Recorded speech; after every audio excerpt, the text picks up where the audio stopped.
right, well, good afternoon, everybody. Welcome back. Thank goodness it'll be day 40 before we know it. Just want to wish everybody a Happy New Year. Want to thank Georgia DOT, GEMA, State Patrol, our line crews, first responders, and everybody else who responded to the storm. We appreciate them and certainly appreciate the members of the General Assembly for supporting what they do every day out there in this dangerous world. Also honored to have the greatest First Lady in the country, Marty Kemp, with us, and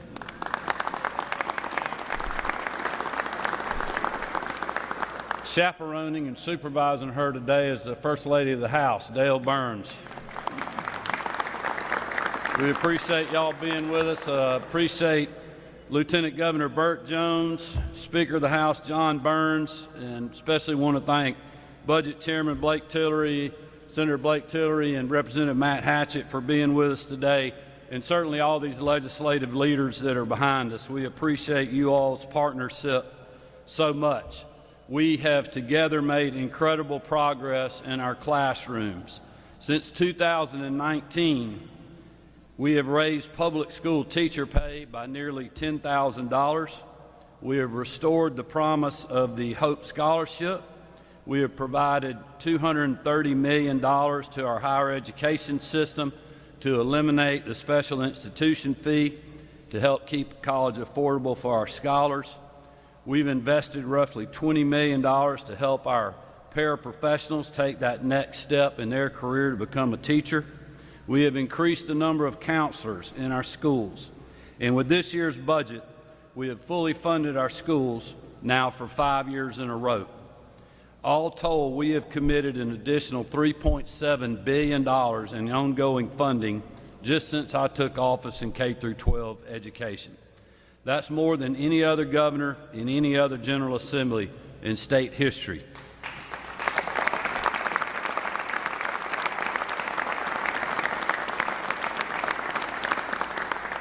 And it ensures our students and teachers have the resources for a quality education. Today, with the support of the people you see here, standing shoulder to shoulder, I'm proud to say that this year we will build on those investments by fully funding our classrooms and adding an additional $10.3 million for local schools for pupil transportation. As many school districts have experienced growth over the last several years, this new funding will ensure they can transport students to school without having to cut into other parts of their budgets. I'm grateful to the leaders up here with me that they have agreed to this infusion that will directly affect our local communities. But we also know that a quality education requires a safe learning environment. That's why we work together to strengthen campus security for every school in the state. Just since I took office, we have provided more than $185 million in one-time school security grants, which equal to roughly $80,000 per school. And after the conversations with school superintendents and leaders across the state this past session, we took a strong step to make these school security grants a permanent part of the budget. Every year, each school will receive over $47,000 to spend on security-related infrastructure or staffing. As all of us remember, the horrific tragedy last year put these investments to test. And had those supports for school security not been made, that fateful day in October could have been even more tragic. With that in mind, I am proposing an additional $50 million in one-time school security grants, which will bring the total grant amount for the current fiscal year to over $86,000 per school for a total of $158 million statewide this year that we will spend on school security.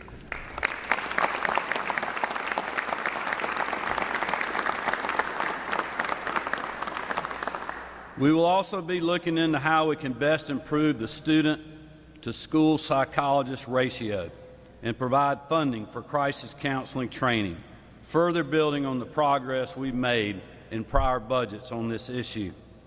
All of these investments were planned with the goal of making our schools even safer. strengthening mental health support for our students, teachers, and faculty, and developing the best and brightest minds right here in Georgia. Again, I want to thank the men and women you see here with us for their support across multiple years now for these measures. As we have said before, I know we can and will deliver on these measures for our students and hard-working Georgia families. With that, I'll turn it over to one of our key partners, our Lieutenant Governor, Burt Jones.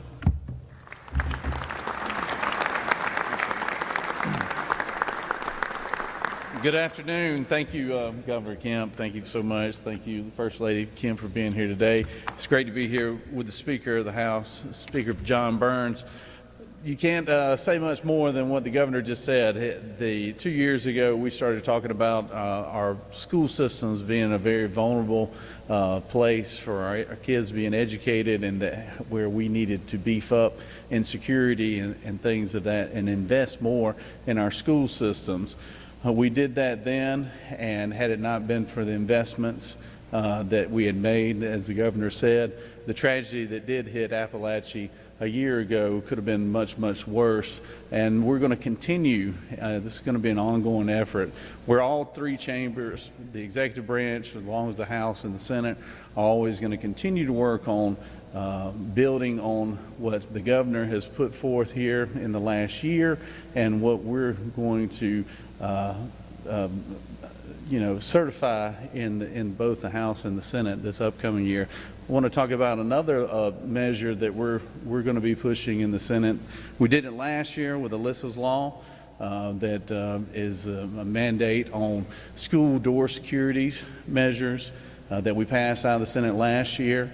It came up short last year in the House, but I do feel like that after having a year of educating our friends over in the House, as well as the Speaker, on that measure, that it will be successful this upcoming year. So I don't want to take any more of the Speaker's time here, but I will just say that I want to thank Governor Kemp and his leadership, as well as Speaker Burns and the working coalition that we've had as a group in trying to make sure that our kids are safe and our kids have a very secure place to go to school and live and learn every day. So thank you, Governor Kemp, again. Thank you, members of the House and Senate, and Speaker Burns.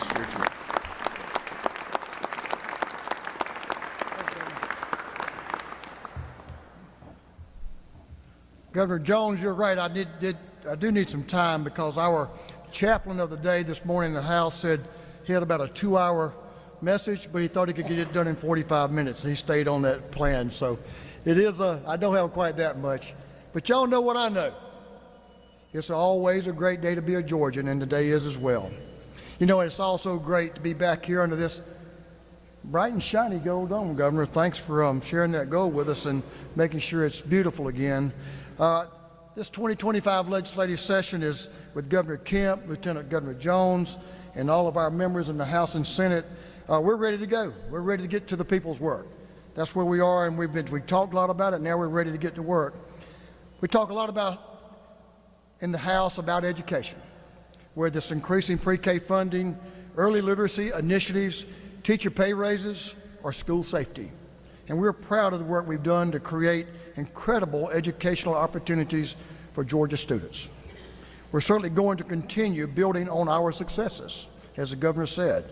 But this year, following those devastating tragedies we witnessed at Appalachia High School, I made it clear to the House that we would leave no stone unturned when it comes to ensuring that our students can learn in a safe and secure environment. First, I am proud to fully support Governor Kemp working with Lieutenant Governors to provide an additional $50 million in the amended fiscal year 2025 budget for one-time school safety grants.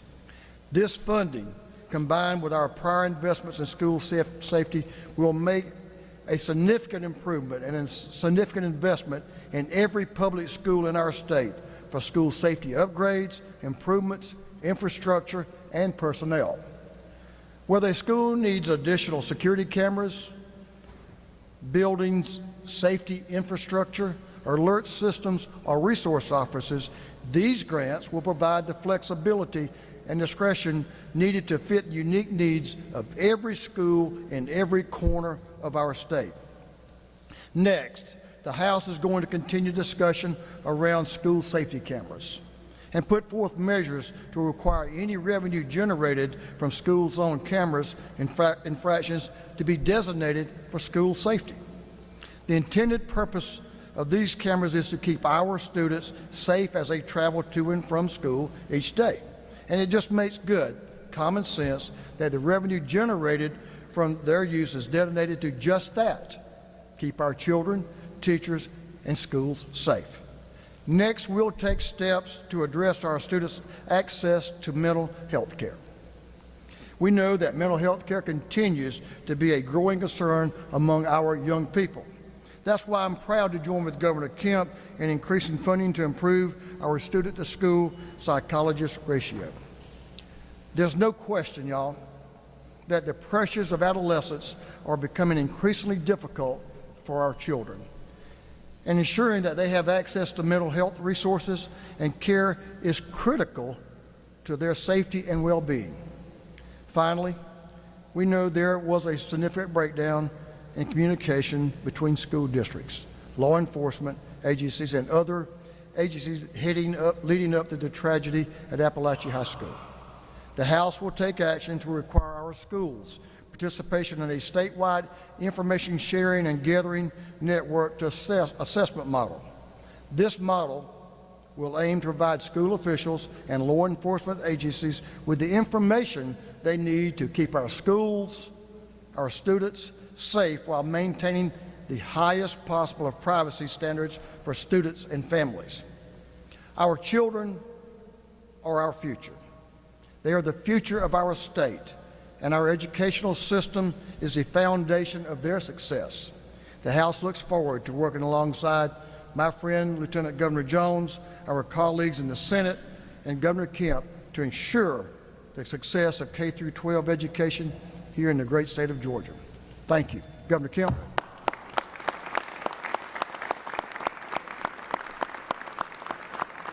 Well, thank you, Speaker Burns, Lieutenant Governor Jones. With that, we'll open it up for questions, and I know both these guys moved way off to the side, but they're willing to answer your questions, as am I.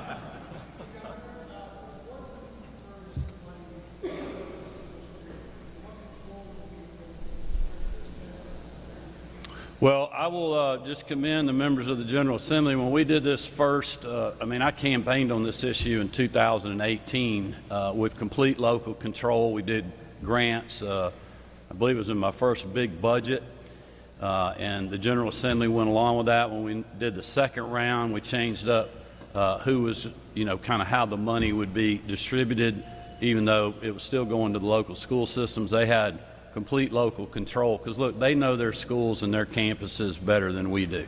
For myself, I don't want to speak for the legislators here, but I think the local school boards, the superintendents, working with their local law enforcement, they know what their individual campuses need. What I have heard is that we still have a few systems out there that maybe haven't been able to put a certain kind of security system that would help their campus. Others had been using the money for personnel. So in talking with the legislative leadership, we kind of felt like, let's do one more round of one-time funding, so there will be no excuse for any system in the state to have, what they need. And then you still got the continuation funding that these legislators or the folks that were here last year put in the continuation budget of the funding formula. So that's going to keep going next year and the year after that. But this will help people that haven't been able to do something with one-time money, hopefully be able to finish that out, and we'll see what they want to do. You're going to have some systems that, want to put additional hardware. As somebody mentioned earlier, you'll have some of them that want to go with, a campus-wide security, maybe more cameras, communications in every classroom, whatever it is. We just want the money to go and support those kind of things, and then certainly the legislature will be digging into that as we go through the budget process too, and working with the local systems.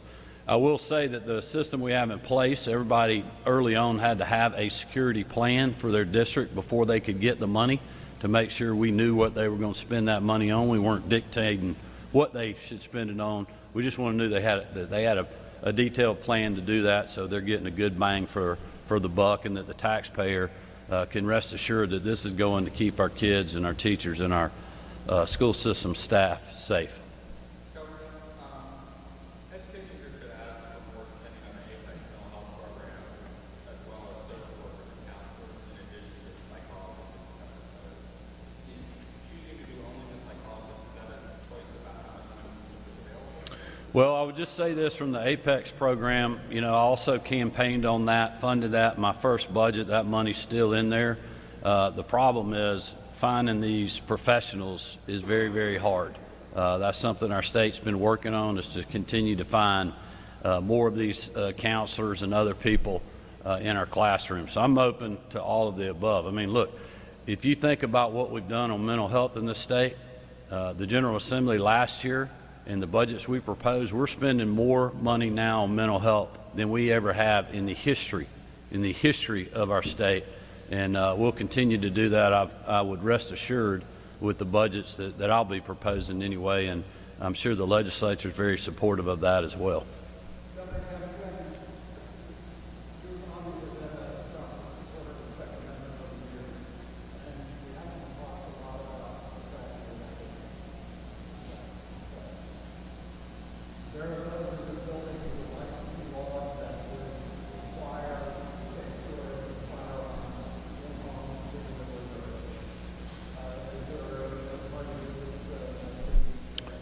Well, listen, we'll work with the General Assembly on any issues that they have. I mean, look, nobody's come to me pre-session and talked about those kind of issues, but we stand ready to work with people. But our main issue right here is making sure that we're helping our schools with this additional funding of $50 million added to what we have in the base budget last year, can keep their schools safe. And I think we saw how well the system that Appalachia had worked, even though that was a tragic day. It could have been more tragic.